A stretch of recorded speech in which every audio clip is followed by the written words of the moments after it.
Welcome, everybody. My name is Gerhard Gschwandtner, and this is our Sales Enablement Live show. I want to introduce my co-host, Mark Hunter. Hey, thank you for having me on. Very much looking forward to a great discussion. And we have Carol Sustala. What is your title? Vice President, Sales Productivity at TriNet HR Corporation. And how many people are on your Sales Enablement team? We have about 11 people on our Sales Enablement team serving a sales organization of around 550 people. And we also want to welcome Peter Mullins. He is with Savo. What is your title, Peter? My title is VP Marketing. I'm head of product marketing at Savo. Wonderful. The reason we are having this dialogue is to analyze what's wrong with vendor pitches when they pitch sales enablement managers. And maybe we start out with Carol. What do you wish that sales enablement vendors knew about your process? Yeah, so it's funny because sales enablement practitioners and professionals focus really on enabling sales to have consultative relationships and engagements, to multi-thread through accounts, really identify power sponsors, decision makers, and then spend time learning about an organization so you can come back and have a meaningful conversation with a client and a sales rep. And all too often, I think the vendors don't do that same thing and need to know the audience. So when it comes to my process, it's really not any different. I am a decision maker. Together with my peer who is a VP of Sales Ops. My customers are our sales organization, everybody from the reps to the first line leaders to our head of sales. And I act very much under the direction of our head of sales, our CEO, our CFO, and we are a team looking to do things that really better the value of what TriNet delivers. So when vendors come straight to me, or go straight to my CEO, go straight to sales and don't bother really learning, they're bypassing a normal buying process. We're really no different than what we really coach our sales reps to do. Peter, what do you teach your salespeople? Actually, yeah, it's interesting that perspective, because what we've tried to focus on is the value add. Savo's been around since 1999, built up a lot of expertise in the sales enablement space. And that's kind of core to how we try to sell, which is going in and recognizing that everyone's different. Everyone has a different sales enablement process. Everyone has a different sales methodology in place. They're going to have different go-to-market models, and as a result, you can't come in with just a cookie-cutter type approach for most companies, especially as they get larger or more sophisticated go-to-markets. So our focus really is on helping our sales team to identify, what are challenges up front, narrow down to specific use cases, because it's not going to be just let me throw a product at you. It's how is a software solution or whatever going to help you in your specific position. So definitely walking in with that kind of consultative approach and bringing those 2 decades of experience. So, Peter, I don't mean to put you on the spot. What is your quick definition of sales enablement? Sure. So, sales enablement basically is training, tools, process, guidance that helps sellers to sell more effectively. I think that can come from a variety of different sources. But one of the things I always think about with sales enablement is it's a team sport, and that means that finance plays a role in helping to make sure that contracts are negotiated quickly or that terms are appropriate. It's marketing, because marketing is providing those leads. I think it really is a cross-functional, full team sport. So is that a buying persona that you just described that your salespeople then use to have conversations with sales enablement managers?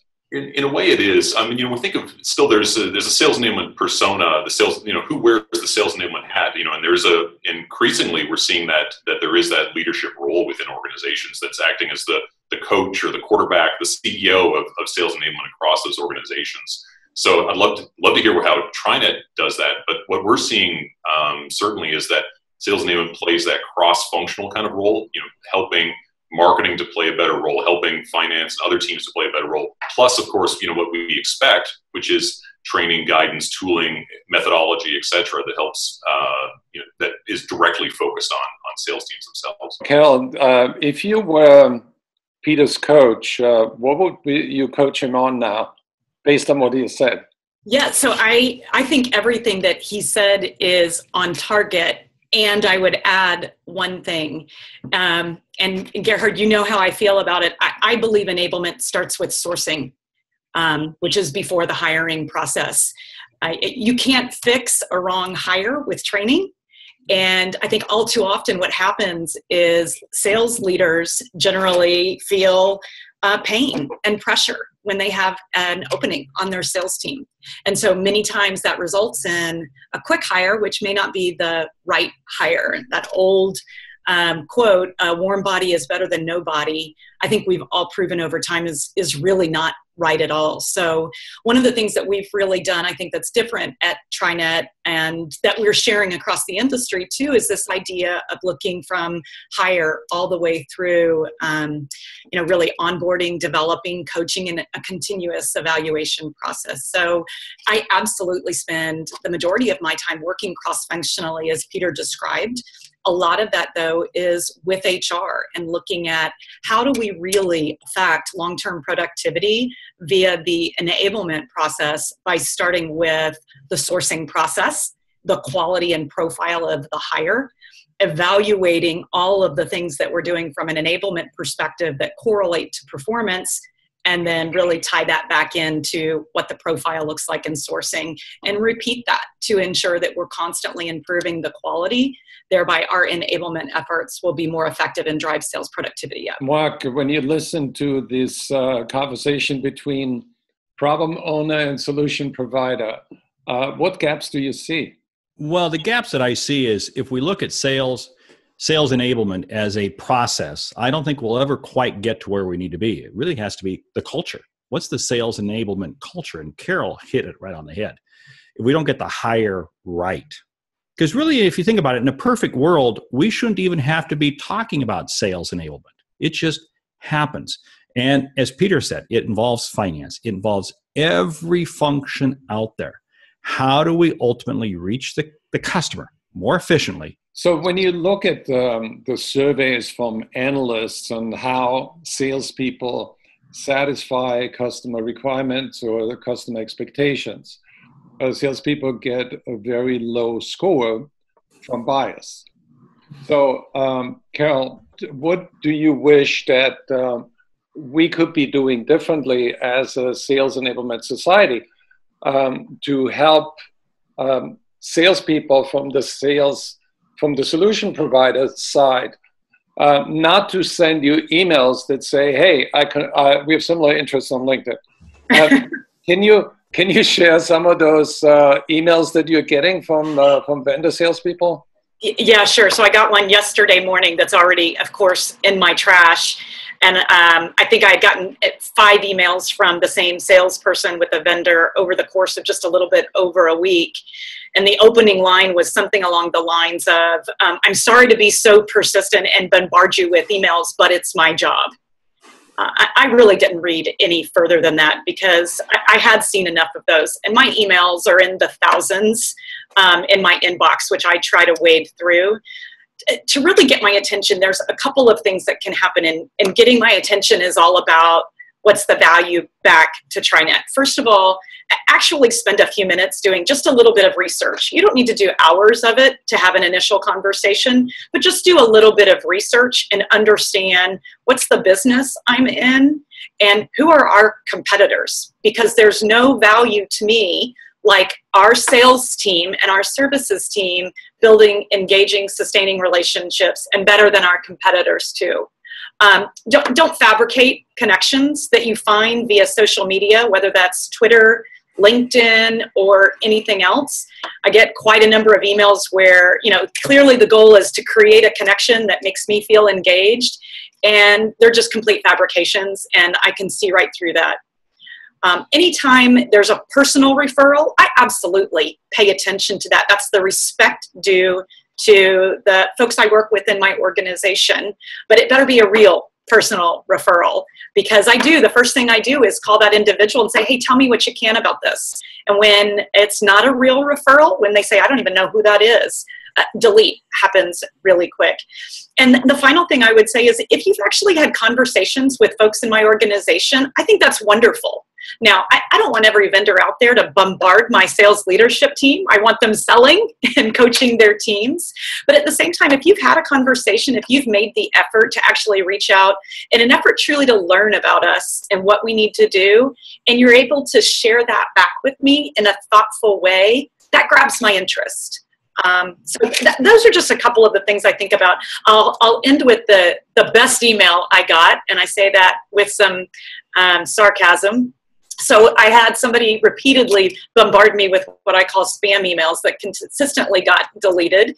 And finally, one night I got an email at 10 o'clock. And I was just at this point irritated, because it's one more thing that I have to respond to. And I replied very shortly from my phone and said, I'm not interested. And this gentleman immediately responded back and said, you'll regret it, comma, good luck with that. Well, good luck with that consultative selling, sir, because it certainly won't be with me. Yeah. I don't know, Gerhard, it comes back to what we were talking about earlier, where it's like with goals. Like if these reps are goaled on, just how many opens they get, or the activity levels, or the amount of emails that are going out, it's super hard to add value, and it's super hard for them to take it to the next level. But if they're being goaled on revenue, if they're being goaled on things that matter to the buyer, I think that's how you start to change that kind of approach, where people feel like they can, or feel like they should have those kind of emails to Carol. So let me try something. I'm creating a graph here. Are you saying that we need to be social and value focused in the conversation? Is that about correct? Sounds like a good grid. Can you give us a best case scenario email that you got from a vendor? Absolutely. So it's a vendor that I'm having conversations with and talking to. It is a technology sales enablement vendor, and I've spoken with a number of them. But one of the things that was different in this case, first of all, they're a client. And rather than reaching out to say, I have a product I can sell you, he said, I'd like to share the experience I had as a buyer with the sales team.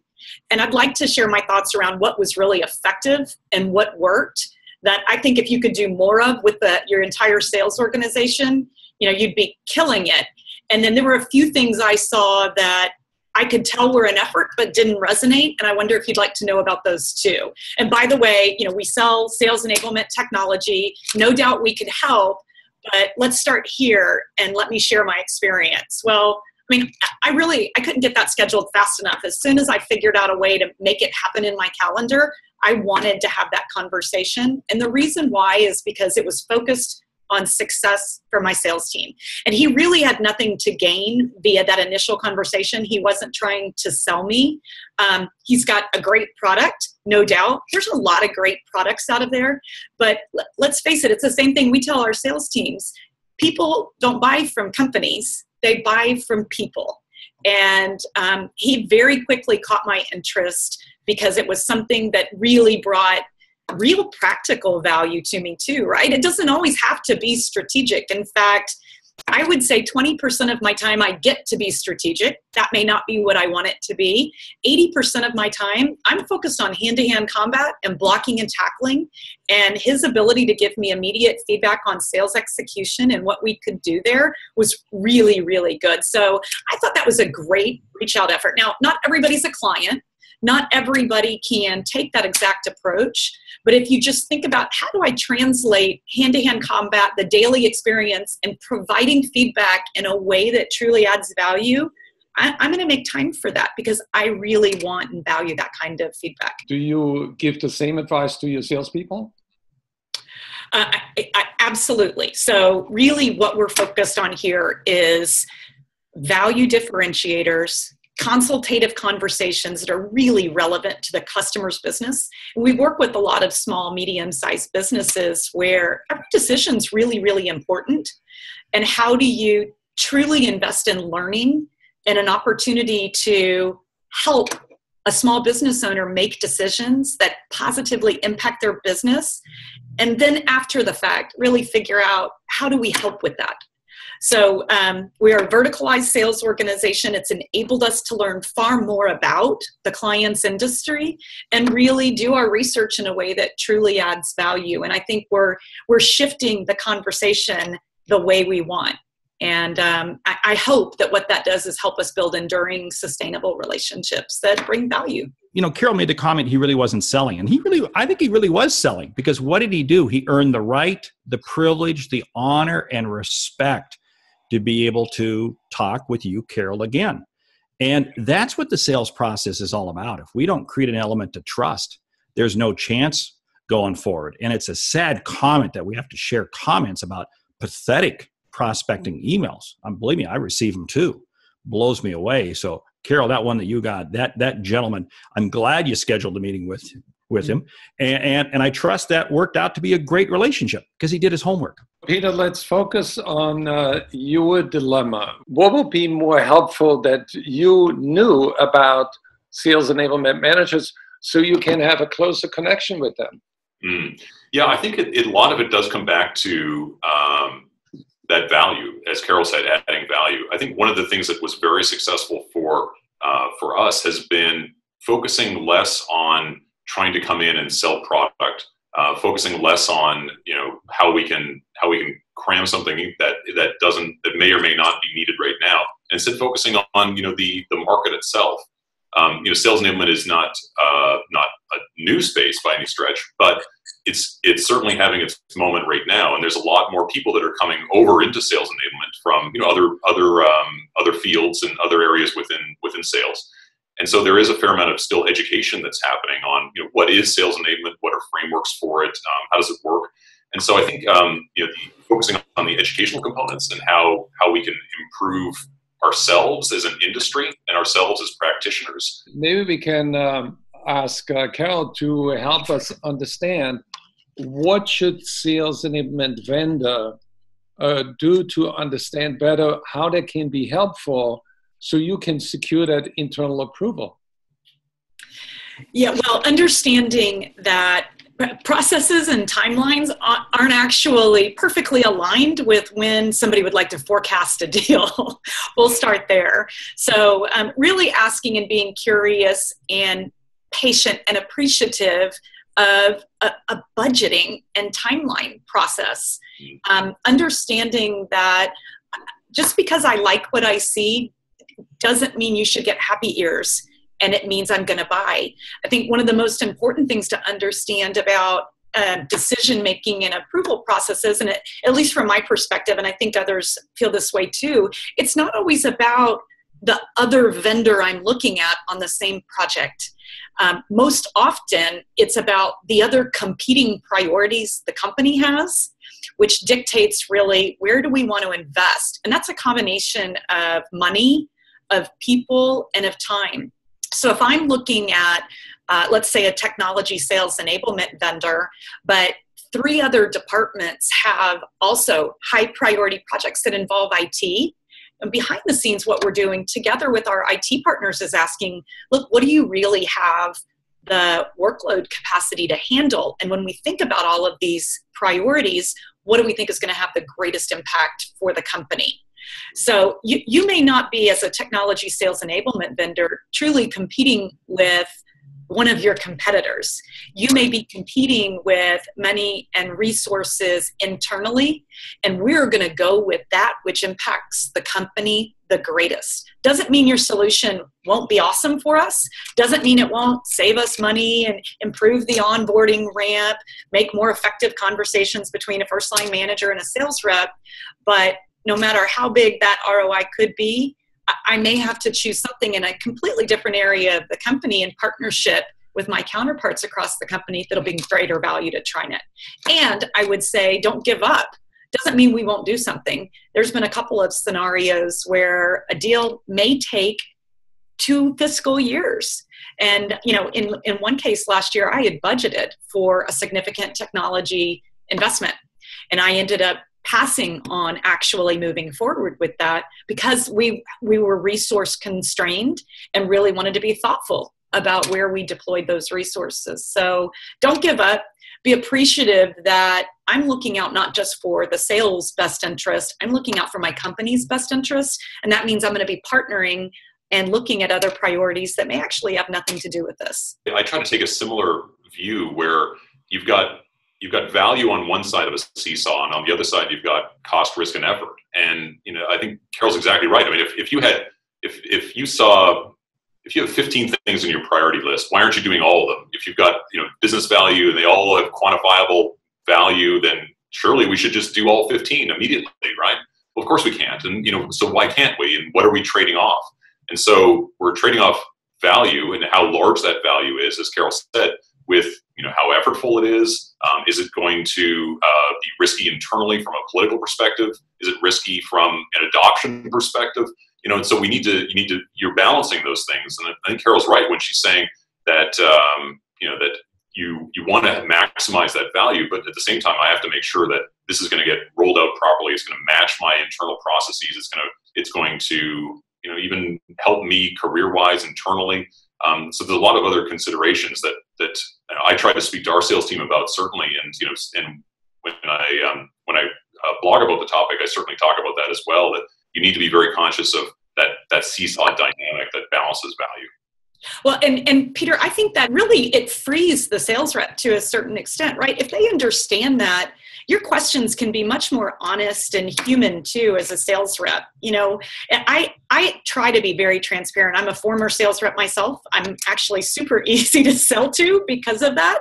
But I really try to say, look, here's where it stands. It's a priority to me, but my priorities go across the company. So if sales reps understand more, I think, of that dynamic, that we're not just a single department, they can probably ask better questions, have a more real, honest, and transparent conversation. And ultimately, that's going to lead to a longer term relationship, right? Because then it's not about what can you do for me this quarter, or, can we get going with a pilot so I can get a small deal in? It's really about how do we exchange information, have very successful bi-directional communication that leads to ultimately a success for both of us, whatever that looks like. Brings up an interesting situation that is the culture of the organization on short-term gains or the long-term relationships. And salespeople will always win when they play the long game.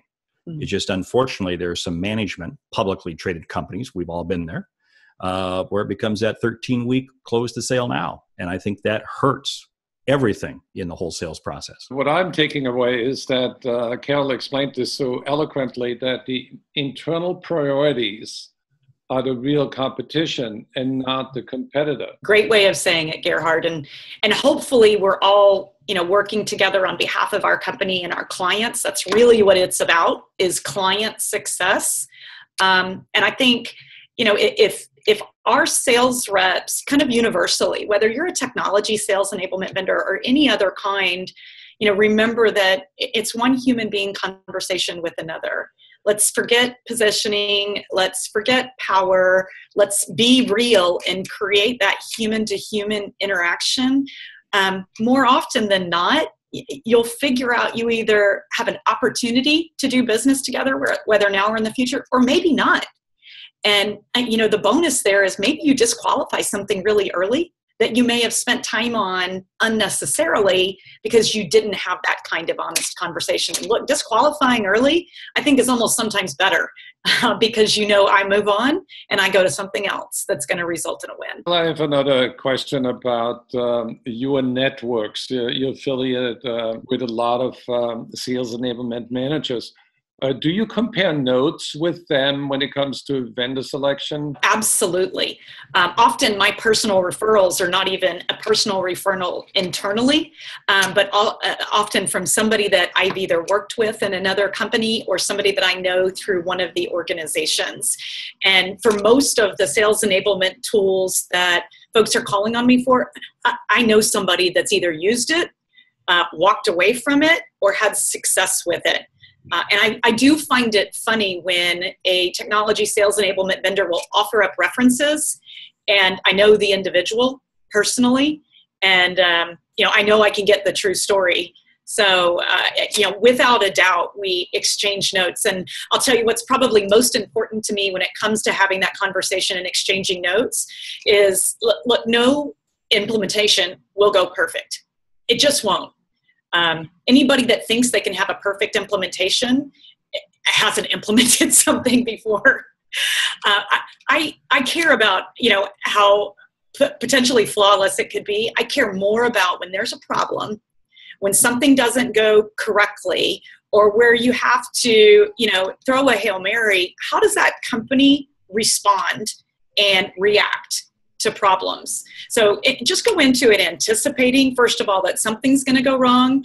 And the due diligence I like to do with companies in my industry or an adjacent industry and of approximately the same size, when something went wrong, how did that work? How did they handle it? Did you feel like, the company's needs were being met, or did you feel like you were being left to hang out to dry? What do you wish that would exist that doesn't exist at this point? I don't know that there's a need that is unaddressed.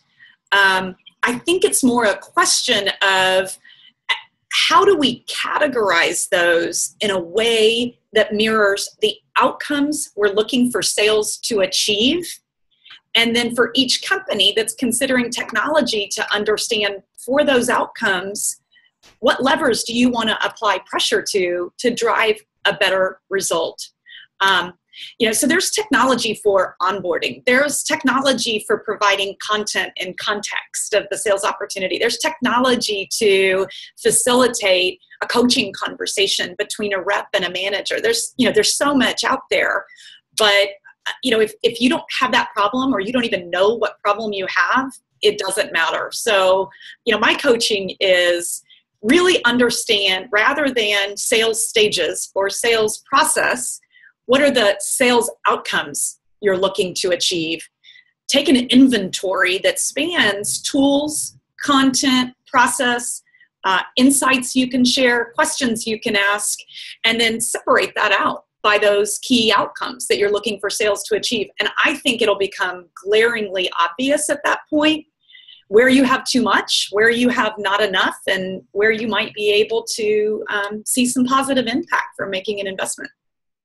So you're seeing like a grid. Here are the outcomes, here are the solutions, and then you're matching. Yeah, I think a 101 low-tech grid right. is one of the best tools around, because you can kind of build it immediately and do your inventory, and you'll see something. It may not be glaringly obvious, as I said, but it'll start to lead you down the path of figuring out where can we be most effective. Right. And it circles back to what we were discussing at the beginning, that it's about making it valuable for the person that you're presenting to and the person that's your buyer. And so, that kind of grid approach is, doing some self-analysis and understanding, well, where are those business problems? We have a tendency to look to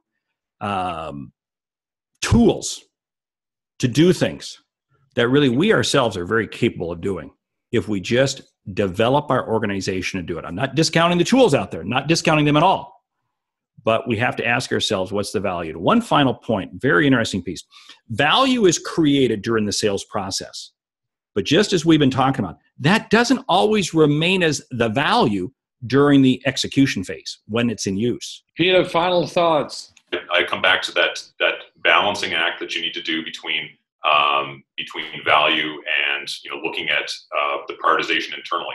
And so building a business case is not building it in a vacuum. You have to build it within the context of what that organization is, how they're structured, what their internal priorities are, understanding their goals and their initiatives so that you can, form your offer and form the use case that you're solving for into something that matters and resonates. Cal, final thoughts and takeaways.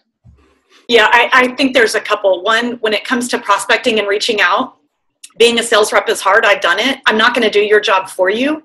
You need to figure out a way to really engage with me in a mechanism that brings value.